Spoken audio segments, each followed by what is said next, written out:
This video is sponsored by Dice Dungeons and their Kickstarter, Mutated Monsters.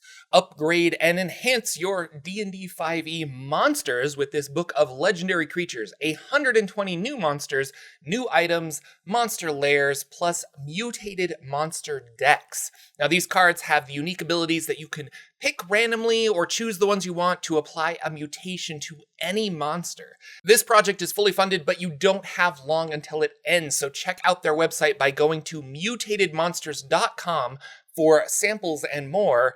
Thanks again, Dice Dungeons. Hello everybody, Jordan here, the PH is silent. This has been a long time coming for me to write about. The Queen of Chaos and her minions, that was the big bad of my Rod of Seven Parts campaign that I ran in 2020. A very fun game full of very fun people, and I saw in Fizban's Treasury of Dragons the Artifact of Law was mentioned under the Dragons of Myth. Now, if you aren't familiar with the adventure The Rod of Seven Parts, then you might not know about this artifact or the Queen of Chaos and her importance to D&D mythology. Luckily, you have me, a silent PH Jordan, to help you out. First, we need to talk about the Rod of Seven Parts storyline that came out for AD&D 2nd edition. Now, this was a boxed set that came with 4 books. Books 1 and 2 were the adventure involving the Rod. Book 3 was the history, appearance, and specific rules on assembling or disassembling the Rod of Law. And there were other magic items and side quests in that book. And Book 4 had monsters, including Miska the Wolfspider, the Queen of Chaos, and her spider fiends. Of which you can get this on DriveThruRPG, print on demand. It's pretty awesome. What I really like about this adventure is that it is setting neutral. The introduction to the adventure says that descriptions of this infamous Rod of Seven Parts can be found in arcane lore on many worlds, and no two accounts are exactly alike. I ran this in the Forgotten Realms because that's what I know and what I like, and I wanted to utilize some other books while I was running this adventure, but you could place this adventure really anywhere. In fact, there are lots of other weird dimensional subspaces and planar travel within this adventure, so starting in Greyhawk, the Realms, or your own world, it could really all work. The adventure revolves around the magical artifact known as the Rod of Law, and that was shattered long ago and thrown across the worlds of D&D. Now, evil forces are trying to gather those pieces to reassemble the Rod and free a powerful demon known as Miska the Wolfspider. Miska is the lover of the Queen of Chaos and her general for their demonic army of chaos. The adventure antagonist is the Queen of Chaos in that her minions are running around the prime material plane trying to collect the Rod fragments, but you might not really run into her directly. Miska the Wolfspider will probably be your final battle, but the Queen is pulling all of the strings. If Miska is returned to full power, then the Queen of Chaos has the means to rekindle her war against the prime material plane. The goal of the adventure is to keep the Rod fragments safe and keep them out of demonic hands.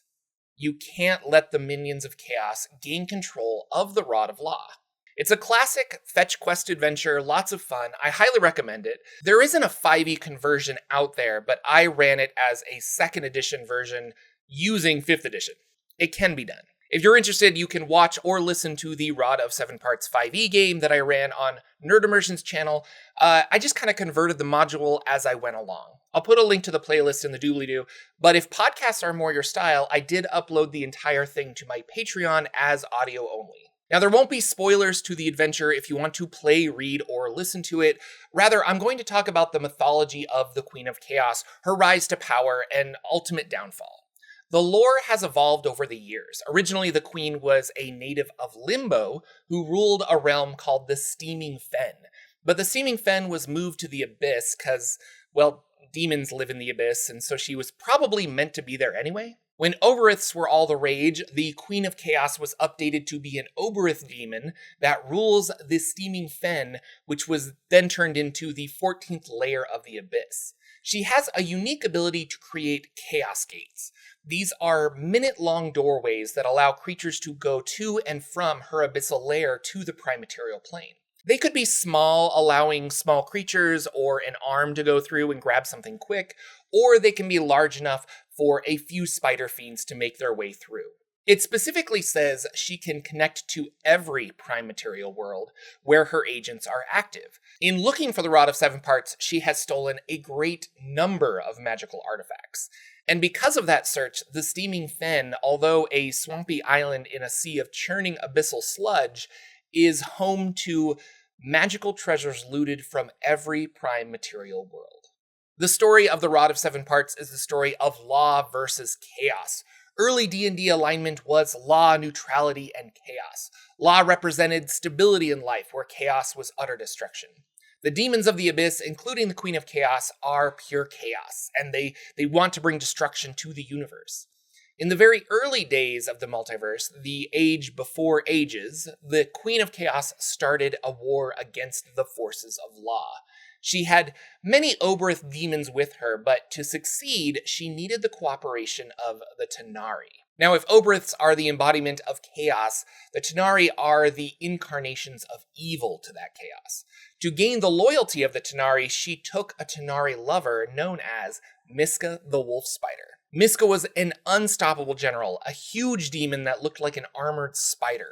He has 3 heads. The central one is human, while the other 2 are wolf heads. 4 massive arms with magical morning stars and 2 magical scimitars. The Queen of Chaos, with her powerful army, attacked the prime material plane and the forces of law. Now, the keepers of law, the guardians of law, are the Wind Dukes of Aaqa. The Wind Dukes are the guardians who had an empire that was already ancient by the time the Queen attacked. Now, the 2 sides fought many battles across the multiverse, but it was a stalemate. Neither could defeat the other. The Queen of Chaos changed her tactics and put Miska into the fight directly, leading army after army to victory. Numerous worlds were attacked and destroyed, and the Wind Dukes saw defeat looming over them. The Wind Dukes appointed 7 of their champions to combine their powers and create a weapon that could defeat Miska. The weapon was a tapered rod of black metal, not quite as tall as a man, and this artifact became known as the Rod of Law. Once completed, a great battle was playing out on Oerth in Greyhawk. Known as the Battle of Pesh, the 2 armies clashed on a volcanic area, and the Wind Dukes were losing. Through clever battle tactics, the Wind Dukes separated Miska from his main armies, leaving him alone on the fields of battle. A single soldier bearing the rod stood alone in front of Miska. Their name is lost to history, but their actions will be forever known.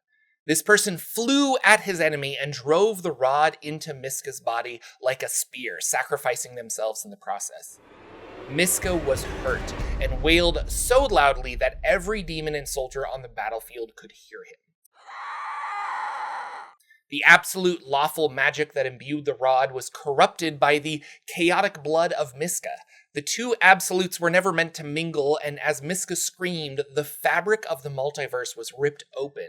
The rod shattered into 7 parts and was thrown across the multiverse, along with Miska the Wolfspider. Miska was severely wounded. The rod shattering spared him from death, but the chaotic essence that the rod absorbed had weakened him severely.